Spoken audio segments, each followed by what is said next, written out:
नमस्कार दोस्तों, मैं सोनम जैन और आप सभी देख रहे हैं सोनम जैन की कहानियाँ। और आज की कहानी अनचाहा विवाह भाग 6। यदि आप सभी को मेरे द्वारा लिखी ये कहानी पसंद आए तो चैनल को सब्सक्राइब और पास में जो बेल आइकन का बटन है उसे प्रेस करना बिल्कुल ना भूलें, क्योंकि उसी से मिलेंगे आप सभी को मेरी आने वाली हर कहानी की नोटिफिकेशन। कहानी पसंद आने पर वीडियो को लाइक कर दीजिएगा, क्योंकि जब आप करते हैं वीडियो को लाइक तो मुझे मिलती है कहानियाँ लिखने के लिए प्रेरणा, और कहानी को अपनों के साथ शेयर करना बिल्कुल ना भूलें। तो चलिए कहानी शुरू करते हैं।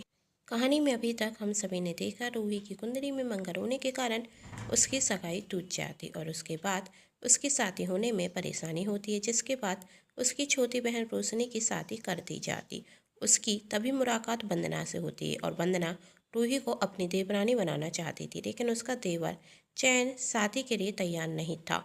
और वंदना सोचती रूही और चैन एक दूसरे से मिलेंगे तो दोनों एक दूसरे को पसंद करने लगेंगे और शादी करेंगे, पर ऐसा नहीं होता। एक रात वंदना के कहने पर जब चैन रूही को छोड़ने उसके घर जाता तो रूही के मोहल्ले वाले रूही के बारे में तरह तरह की बातें करने लगते, जिसके बाद रूही और उसका परिवार परेशान रहने लगा। और फिर एक बार जब रूही वंदना और चैन से मिलती तो वह गुस्से में आकर उनसे कहती कि आपको मेरे साथ ऐसा नहीं करना था।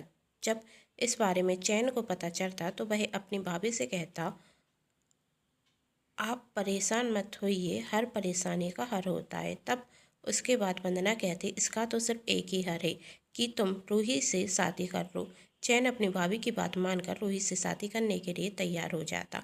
और जब वंदना अपने देवर चैन का रिश्ता लेकर रूही के घर जाती तो उसके माता पिता इस रिश्ते के लिए हाँ कर देते। रूही मन में सोचती कि मैं इस शादी के रिश्ते को पूरी ईमानदारी के साथ निभाऊंगी। वहीं चैन सोचता, मैं यह शादी सिर्फ भाभी के कहने पर कर रहा हूँ। क्या चैन इस अनचाहा विवाह को निभा पाएगा? जानने के लिए कहानी को आगे बढ़ाते हैं। चैन और रूही का रिश्ता पक्का हो चुका था और दोनों ही घरों में शादी की तैयारियां शुरू हो गई थी। वंदना अपने देवर की शादी में कोई कमी नहीं रखना चाहती थी। वह अपने देवर की शादी में हर एक परिचित को बुलाना चाहती थी। वंदना मेहमानों की लिस्ट बना रही थी, तभी वह अपने पति से कहती है, आप भी लिस्ट तैयार कर लीजिए, कहीं शादी में आने से कोई चूक ना जाए। देखते देखते महीना निकल जाएगा और यदि कोई रह गया तो बाद में आप मुझसे कहेंगे और फिर सामने वाले का मुंह बन जाएगा कि हमने नहीं बुलाया। इसलिए आप भी मेहमानों की लिस्ट तैयार कर लीजिए, बाद में टाइम नहीं मिलेगा। एक महीना कब निकल जाएगा पता नहीं चलेगा, बस एक महीना बाकी है शादी को। ठीक है, विपिन कहता। तब वंदना कहती, आपको तो कोई तैयारी नहीं करनी है, अभी एक महीना ही तो बचा है शादी को। आपने होटल बुक किया या नहीं? कितने काम हैं और आप आराम से कॉफ़ी पी रहे हैं? तब विपिन कहता, सब हो जाएगा, इतनी भी चिंता मत करो और सब काम चुटकियों में हो जाएगा, तुम चिंता मत करो। तभी चैन आते हुए कहता, इतनी भी तैयारी करने की कोई ज़रूरत नहीं है। तब वंदना कहती, कोई ज़रूरत क्यों नहीं है, मैं तो तैयारी पूरी करूँगी। तब चैन कहता, मैं चाहता हूँ कि शादी सादा सिंपल हो, कोई भी शोर शराबे की आवश्यकता नहीं है। और आप रूही के पेरेंट्स से इस बारे में बात कर लीजिए कि मैं शादी में ज़्यादा शोर शराबा नहीं चाहता। तब वंदना कहती, ऐसा थोड़ी ना होता है, शादी एक ही बार हो तो होती है तो धूमधाम से होगी। चैन तुम टेंशन मत लो, मैं सारी तैयारी देख लूँगी। सादा सिंपल शादी में क्या मजा आएगा, जिस शादी में शोर शराबा ही ना हो, धूम ही ना हो, वही शादी ही क्या?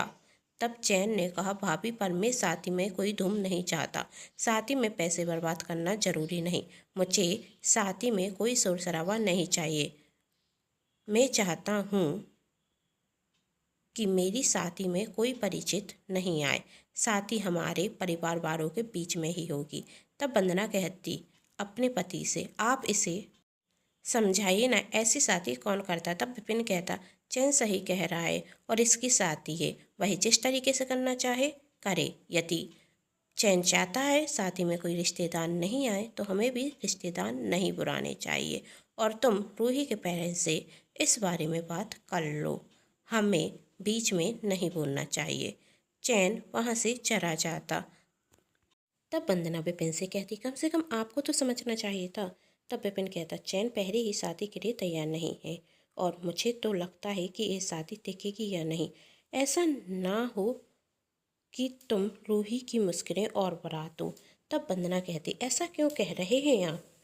तब विपिन कहता, तुम उससे पहले ही शादी के नाम पर बहुत जोर जबरदस्ती की है। तब वंदना कहती मैंने कोई जिद नहीं की थी। तब विपिन कहता वंदना ये बात तुम भी बहुत अच्छे से जानती हो कि तुम्हारे कारण चैन ने शादी के लिए हाँ की है।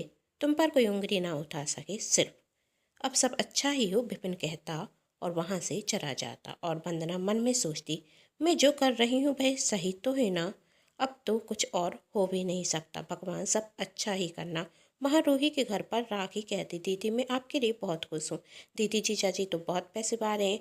रोशनी दीदी बता रही थी उनका बहुत बड़ा बिजनेस है, तो वह तो शादी 5 स्टार होटल में ही करेंगे। मैं तो सोच भी नहीं सकती कि शादी कितनी अच्छी होगी। हमारे तो किसी रिश्तेदार ने ऐसी शादी देखी तक नहीं होगी। जैसे टीवी में बताते हैं ना वैसी ही शादी होगी ना। दीदी मैं तो जीजा जी से जूते छुपाई में बहुत अच्छे पैसे लूँगी। आखिर सारी उम्र उनकी, सिर्फ तू ही क्यों लेगी, मैं भी तो लूँगी। आते हुए रोशनी ने कहा दीदी सच में बहुत खुश हूँ। तब रूही कहती उस दिन मैंने तुझसे गुस्सा हो गई थी, उसके लिए माफ़ कर दे। दीदी आप ना माफ़ी मत मांगे, उस वक्त जो भी हुआ उसमें कोई गलत नहीं था। बुरा वक्त था जो निकल गया, अब तो सब अच्छा ही होगा। रात गई बात गई। चैन जीजा जी आपको बहुत खुश रखेंगे। मैं तो खुद उनसे मिली हूँ, उनका स्वभाव बहुत शांत है। तब राखी ने कहा रोशनी दीदी आपको तो पता होगा ना कि शादी कहाँ से होगी। तब रोशनी कहती नहीं मेरी इस बारे में कोई बात नहीं हुई। तभी रूही के पिताजी कहते हैं यदि डर के बारे चाहें तो हम अपने हिसाब से एक अच्छा विवाह घर ले लेंगे। अब ऐसे ही अपनी बेटी की शादी करेंगे थोड़ी ना।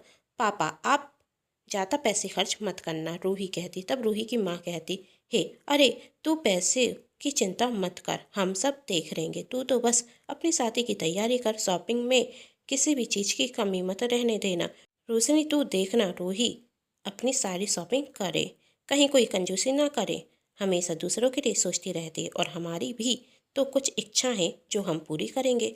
तब रोशनी ने कहा अरे आप सब आपस में बहस क्यों कर रहे हैं। आप खुद वंदना जी को फ़ोन लगाकर पूछ दीजिए ना कि वह शादी कहाँ से करना चाहते। वंदना जी को मैं जानती हूँ, वह अपने देवर चैन जी की शादी में कोई कमी नहीं रखेंगे, किसी 5 स्टार होटल से ही करेंगी। उन्होंने तो अभी तक मेहमानों की लिस्ट बना ली होगी और क्या पता यहाँ पर हम बातें ही कर रहे हैं कि शादी कहाँ से होगी और वह तो होटल भी बुक कर चुकी होंगी। अरे वह भी तो बहुत खुश है चैन जी की शादी से, तो देखना वह भी कोई कमी नहीं रखने वाली। मम्मी आप उनसे बात करिए ना, आप वंदना जी को फ़ोन कर कर पूछ लीजिए। रूही की माँ कहती है मैं अभी फ़ोन करती हूँ। कहते हुए रूही की माँ वंदना को फ़ोन लगाती है और कहती नमस्ते वंदना बेटी। नमस्ते आंटी जी, आपने कैसे याद किया। तब रूही की माँ कहती बेटा वो शादी के कार्ड छपाने हैं तो हमें पूछना था कि शादी कहाँ से होगी। वैसे रूही के पापा कह रहे थे कि एक बड़ा सा विवाह घर बुक कर लेते हैं, वहाँ से हम अपनी बेटी की शादी कर देंगे। पर हम जानते हैं कि आप बहुत पैसे वाले हैं, तो शादी किसी अच्छे होटल से करना चाहेंगे। आप बहुत पैसे वाले हैं, शादी में कोई कमी नहीं रखना चाहेंगे। शादी किसी अच्छे होटल से करेंगे पर हमारा इतना बचत नहीं है। तब वंदना कहती आंटी जी आप ऐसी बातें मत कीजिए, चैन मेरे देवर हैं और मैं यही चाहती हूँ कि शादी में कोई कमी नहीं रहे। पर चैन का कहना है कि वह शादी में कोई शोर शराबा नहीं करना चाहते। वह चाहते हैं कि शादी में ज़्यादा मेहमान नहीं आए और हम सब परिवार वाले ही शादी में शामिल हो। वही क्या है ना, चैन को लगता है कि शादी में पैसे खर्च होना फिजूल खर्चे और ज़्यादा मेहमानों को बुलाकर क्या करना है। सब परिवार के लोगों का तो आशीर्वाद चाहिए और मुझे भी यही सही लगा, क्यों ना हम शादी मंदिर में कर लें। तो तब रूही की माँ कहती हैं बेटा ये क्या कह रही हो, इतने दिनों बाद मेरी बेटी की शादी हो रही है और रूही के पापा की बहुत इच्छा है कि शादी में सभी मेहमान आए। तब वंदना कहती आंटी जी मैं समझ सकती हूँ आप कहना क्या चाहती हैं, हर किसी की इच्छा होती है। पर अभी तो आपने रोशनी की भी शादी की है, उसमें भी तो मेहमान आए थे ना। एक बेटी की शादी धूमधाम से हो गई तो एक बेटी की शादी शांति से करने में कोई बुराई नहीं होगी। मुझे नहीं लगता इससे रिश्तेदार नाराज होंगे। और फिर आपकी एक और बेटी राखी भी तो है, उसकी शादी में हम सारी कसर पूरी कर लेंगे। आप सभी सोच समझ कर मुझे बता दीजिए कि आपका फैसला क्या है। वंदना ने कहते हुए फ़ोन रख दिया। और जब रूही की माँ यह सब अपने परिवार वालों को बताती तब राखी कहती है, अरे मैंने तो सोचा था जीजा जी से जूते छुपाई में अच्छा नेक मांगूंगी, पर जीजा जी तो कंजूस निकले, शादी मंदिर से करना चाहते हैं। मैं तो सोच रही थी कि ऐसी शादी हमारे रिश्तेदारों ने देखी नहीं होगी, और जीजा जी तो किसी रिश्तेदार को बुलाना नहीं चाहते। यहाँ तो सब उल्टा हो गया। पर जीजा जी ऐसा क्यों कर रहे हैं? क्या वह शादी से खुश नहीं? तब रोशनी कहती, क्या फालतू की बातें कर रही है तू? हर किसी की अपनी अपनी राय होती है और उन्होंने अपनी राय बताई है। और वैसे देखा जाए तो सही तो है, शादी के नाम पर हम कितने पैसे खर्च कर देते हैं। रूही के पिता कहते हैं, पर शादी हर दिन भी तो नहीं होती ना बेटी। और चैन ने तो अपना फैसला बता दिया, तो अब हम क्या करें? रूही की माँ कहती। तब रूही कहती, इसमें सोचना क्या है, मुझे मंदिर में शादी करने से कोई परेशानी नहीं होगी। कहते हुए रूही वहां से चली जाती। पर रूही के मन में कई सवाल उठ रहे थे। चैन जी आखिर मंदिर से शादी करना क्यों चाहते हैं? क्या वह ये शादी अपनी मर्जी से कर रहे हैं या नहीं? मुझे चैन जी से बात करनी चाहिए। कहते हुए रूही चैन को फ़ोन करती। चैन मीटिंग में व्यस्त था। वह रूही का फ़ोन उठाता और कहता, क्या हुआ, आपको कोई ज़रूरी बात करनी थी क्या? तब रूही ने कहा, हाँ वो अभी अभी भाभी से बात हुई, वह कह रही थी कि आप साथी। तब चैन रूही की बात रोकते हुए कहता, भाभी ने जो कहा वह सही कहा। मैंने आज सुबह भाभी से कह दिया था कि मैं शादी में ज़्यादा रिश्तेदारों को बुलाना नहीं चाहता और कोई बड़ी धूमधाम से करना नहीं चाहता। आप इस बारे में भाभी से बात कर लीजिए। अभी मैं मीटिंग में व्यस्त हूँ और मुझे नहीं लगता है इस बारे में अब हमें ज़्यादा बात करनी चाहिए। कहते हुए चैन फ़ोन रख देता। रूही मन में सोचती, मैं कुछ ज़्यादा ही सोच रही हूँ।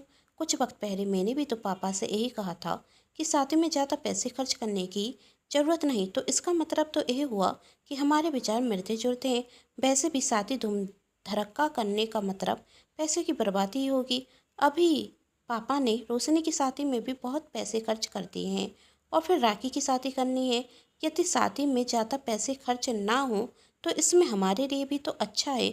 अब मुझे फालतू की बातें नहीं सोचना चाहिए, शादी की तैयारी करनी चाहिए। सोचते हुए रूही अपने कामों में लग जाती और इस तरह एक महीना निकल जाता और चयन और रूही शादी के पवित्र बंधन में बंध जाते। वही सोच रही थी, आज वही समय आ गया जब मेरी शादी हो गई। रूही चैन को पसंद करने लगी थी। शादी के दूसरे दिन चैन रूही से कहता, मैंने तुमसे शादी सिर्फ अपनी भाभी के कहने पर करी है। सच है कि मैं किसी से भी शादी करना नहीं चाहता था, इसलिए अब इस शादी से ज़्यादा उम्मीद ना रखो तो ही अच्छा होगा। कहते हुए चैन वहाँ से चला जाता। कहानी में आगे क्या होगा जानने के लिए कहानी का अगला भाग जरूर देखें, जिसके लिए कर लीजिए चैनल को सब्सक्राइब, क्योंकि जब भी मैं लेकर आऊँ कहानी का अगला भाग तो आप सभी को पता चल सके। और कमेंट करके ज़रूर बताइएगा कि आप इस कहानी का अगला भाग देखना चाहते हैं। यदि यह कहानी आप सभी को पसंद आ रही है तो कहानी के साथ जुड़े रहिए। चैनल को सब्सक्राइब, वीडियो को लाइक एंड शेयर करना बिल्कुल न भूलें। Thanks for watching.